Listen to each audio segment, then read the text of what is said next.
Hey everyone, and welcome to this explainer. Let's just jump right in, shall we?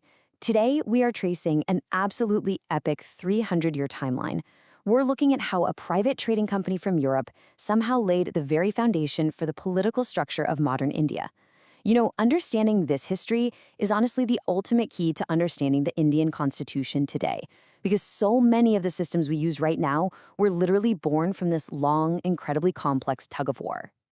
Here's our roadmap for today. We're going to breeze through 6 main phases, from traders to rulers, regulating the company, the Charter Acts era, how the crown takes control, the push for representation, and finally, divide, rule, and reform. It sounds like a lot, but I promise this structure will make all this dense history super easy to digest. All right, part 1, from traders to rulers. The sheer scale of this historical shift is it's incredible. Back in the year 1600, Europeans arrived in India armed with nothing more than a simple royal charter from their monarch. They were just a private entity, the East India Company, looking to trade in spices, cotton, and indigo. For over a century, they were essentially just doing business, making local alliances and slowly building influence. But the major turning point, the moment that changed absolutely everything, was the decisive Battle of Buxar in 1764, where the company's forces actually defeated 3 major local kings all at once. In 1765, directly following that battle, the company secured something called Diwani rights from the Mughal Emperor Shah Alam II. Now, Diwani essentially meant the absolute right to collect taxes and revenue in the incredibly wealthy regions of Bengal, Bihar, and Odisha. So here's the crucial takeaway. The company suddenly had all the money and all the real power, but they conveniently left the local rulers to take all the blame for administrative failures, like, broken roads or a lack of justice. It was basically the ultimate corporate loophole. And as you might guess, this led to massive, unchecked corruption among company officials, who started sailing back to England with unbelievable wealth. So moving on to part 2, regulating the company. Parliament saw all this corruption and realized they had to step in. Their first major move was the 1773 Regulating Act.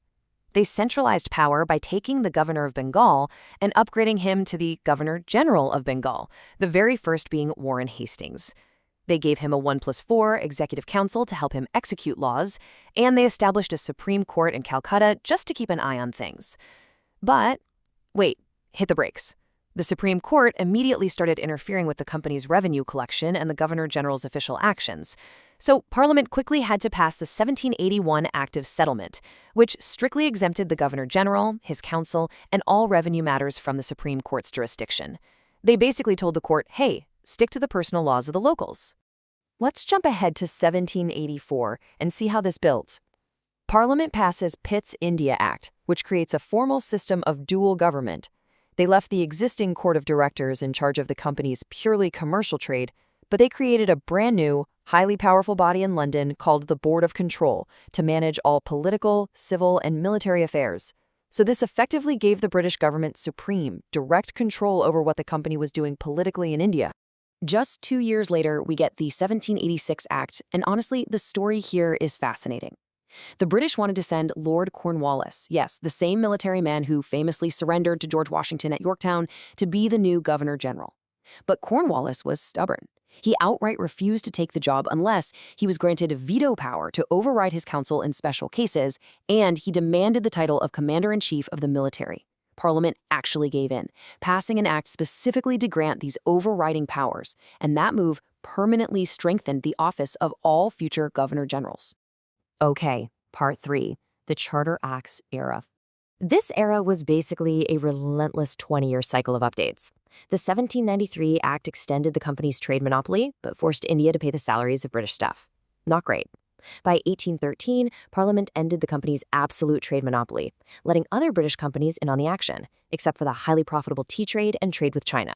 That 1813 Act also introduced Western education and Christian missionaries, aiming to create a loyal English-speaking class. Fast forward to 1833, and power was fully centralized. The top job was elevated to the Governor-General of India, with Lord William Bentinck taking on absolute civil and military authority. Let's look a bit closer at those later charters, because they're important. That 1833 Act, it completely ended the company's commercial activities. No more trading tea or spices. The East India Company became a purely administrative body ruling entirely on behalf of the crown. Then comes the 1853 Act, which is huge.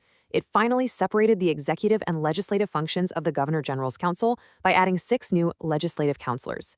This essentially planted the very earliest seeds of a mini parliament. Furthermore, despite massive resistance from the company's directors, the 1853 Act, followed closely by the 1854 Macaulay Committee, finally threw open the highly lucrative Indian Civil Services, or ICS, allowing Indians to actually sit and compete in the exams. Which brings us to part 4. The Crown takes control. Following the massive 1857 revolt, everything shifted. The result was the 1858 Government of India Act, ironically titled the Act for the Good Government of India. The East India Company was just entirely expelled. All their territories and revenues were directly transferred to the British Crown, setting up a direct vertical chain of command. The Crown was at the very top. Below that was a new position based in London, the Secretary of State for India, who was a British cabinet minister aided by a 15-member council, and reporting directly to him over in India was the Viceroy, the Crown's direct representative, with Lord Canning being the very first to hold this new title. The era of company rule was officially dead and gone. Part 5. The Push for Representation. So, post-1857, the British quickly realized they needed to include Indians in the lawmaking process, even if only as a sort of pressure release valve. The 1861 Councils Act allowed the Viceroy to nominate a few non-official Indians to his expanded council. The first 3 were highly elite figures, the Raja of Benares, the Maharaja of Patiala, and Sir Dinker Rao. Now, they had 0 real voting power, but they were there to observe. This act also started restoring legislative powers back to the Bombay and Madras provinces, slowly reversing decades of strict centralization. Later on, the 1892 Councils Act expanded things just a bit more, allowing these Indian members to actually discuss the budget and ask questions of the executive, taking a tiny but real step toward actual debate. Finally, Part 6. Divide, Rule, and Reform. Entering the 20th century, we get the 1909 Morley-Minto reforms. Now, while these reforms did positively increase the size of the legislative councils and historically allowed the first Indian, S.P. Sinha, to join the Viceroy's executive cabinet as a law member, they also introduced something highly controversial. They introduced separate electorates for Muslims. This meant Muslim members were to be elected only by Muslim voters. This essentially legalized communalism in the political structure, leading to Lord Minto being known historically as the father of communal electorates. 10 years later came the 1919 Montagu-Chelmsford reforms. Now, let's demystify a term that comes up constantly in history exams. This act introduced diarchy at the provincial level. Basically, it split provincial subjects into 2 separate lists. Transferred subjects, like local health or education, were handed over to Indian ministers who were accountable to the Legislative Council. But the reserved subjects, the really critical ones like police, justice, and land revenue, were kept strictly under the absolute control of the British governor and his executive council, with 0 accountability to the local legislature. What's really fascinating about the 1919 Act is how clearly you can start seeing the modern Indian state taking shape right here. It introduced bicameralism at the center, an upper house and a lower house, which directly mirrors today's Rajya Sabha and Lok Sabha. It also implemented direct elections for the very first time, though to be clear, voting was severely limited to a tiny fraction of the population based on property and education.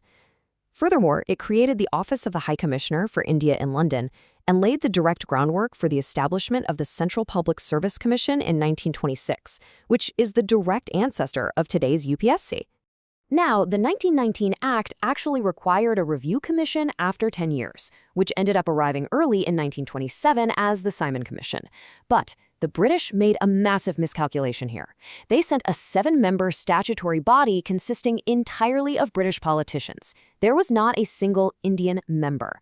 The sheer frustration of facing an all-white commission sent to decide India's constitutional future led to intense nationwide boycotts by absolutely every major Indian political party.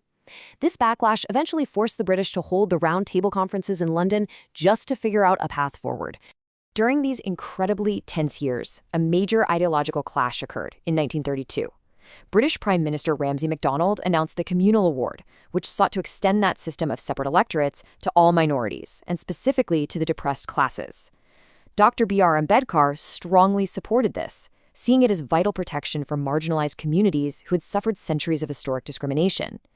Mahatma Gandhi, however, fiercely opposed separating the depressed classes from the general Hindu electorate, fearing it would permanently divide the society, and he went on a hunger strike. This intense standoff was ultimately resolved by the historic Puda Pact, a compromise where they agreed to joint electorates, but with a significantly higher number of reserved seats specifically guaranteed for the depressed classes. All of these commissions, the boycotts, and the pacts, they all finally culminated in the massive Government of India Act of 1935. This act finally abolished that confusing system of diarchy in the provinces, granting them much more autonomy. It also proposed an all-India federation that would attempt to unite British provinces and the princely states, though actually this federation part never materialized. But most importantly, the structure laid out in this 1935 Act was so incredibly comprehensive that it became the primary foundational blueprint for the independent Indian constitution that was adopted years later. So, as we wrap up this explainer, I want to leave you with a bit of a provocative thought. Look closely at the parliamentary systems, the administrative frameworks, the civil services, and the legal structures functioning in India today. Knowing this entire 300-year tug-of-war, from a handful of private European spice traders to a massive, imposing imperial bureaucracy, how much of today's democratic political structure is actually inherited directly from this complex and often oppressive British timeline? It's a really fascinating lens through which to view the modern state, isn't it? Thank you so much for joining me on this explainer, and always keep questioning the history behind the systems we use every single day.